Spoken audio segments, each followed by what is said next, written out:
If your vehicle has been left in the Stone Age like mine has, and you're still using one of these cumbersome hood props, it's probably time for you to consider picking up some of these.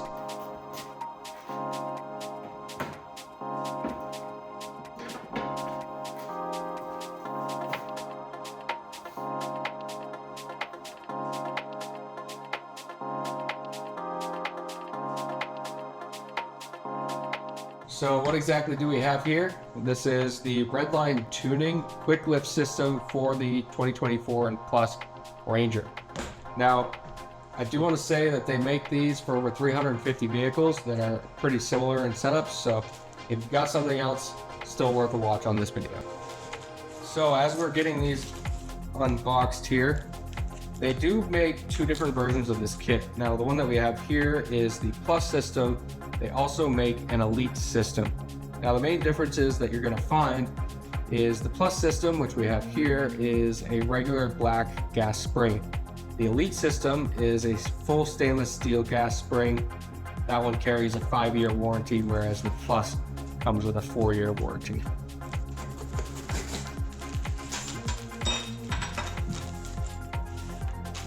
So what do you get in the box? You get your instructions, full color, step-by-step instructions. This is an extremely simple install, which you'll see in a second. You've got the springs themselves, and then you've got the mounting hardware. Now, the mounting hardware itself is actually zinc plated and then black powder coated. So you've got two forms of corrosion resistance on these, so you're not gonna have to worry about them. Now, you do get the two bottom ones that are gonna attach to the fender, and then two that go up in the hood itself. Now, there's not much more to say for the unboxing, so let's jump outside and get this installed on the truck. Now, we just need a regular ratchet, a medium size extension, and a 13mm deep socket. That's all you're gonna need. So first step of this is you're gonna wanna grab the smaller of the hardware, which is gonna go up in the hood. We're gonna come over to both sides, and we're gonna use these existing holes here. Now, the nice thing about these Redline tuning kits is that they're using factory holes, so you're not drilling anything or making any permanent modifications. Now, in order to get these in there, you'll see that they're angled and they've got a little step on it. Now, that's gonna be able to slide right into that hole. You can twist it, and then that step is gonna hold or basically fit the shape of the hole that's there. From there, you can just go ahead and tighten them up. We'll use that 13mm socket to go ahead and do that.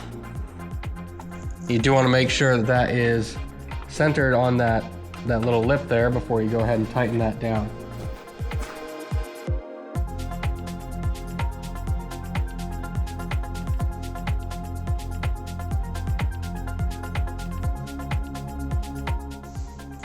Now, to put these bottom brackets in, it's going to be a little bit tricky to see just because of where everything is positioned, but if you follow the hood hinge down into this little crack here, it's kind of behind where the fender bolts up. There's one bolt down in here that you're going to want to remove. Now, it's just that 13mm deep socket with the extension.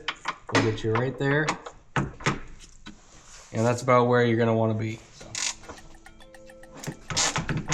I'm gonna go ahead and take that all the way out.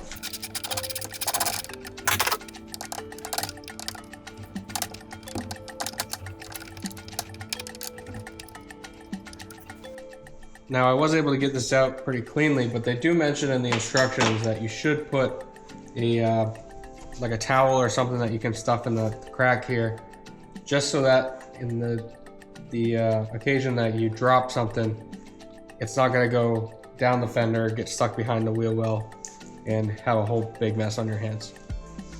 Now, there are numbers on these to help you identify which side or which bracket goes on which side. You don't really need it. The only thing you need to know is that this little tab here is going to go down and the ball is going to face the engine, so that'll help you align it. Other than that, you're basically just going to stick the bolt you just took out through that hole and tighten it back up.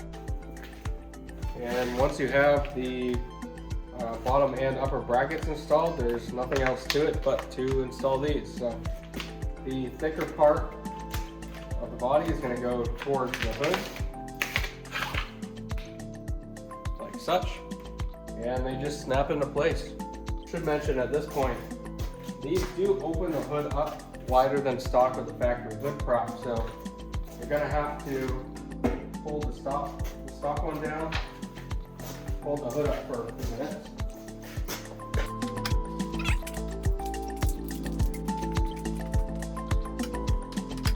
Really, that's all there is to it, guys.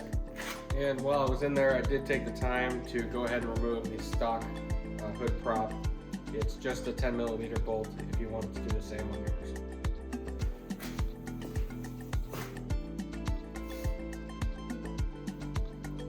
So, just as a recap, as you can see, this is going to lift the hood up a lot higher than the factory hood prop.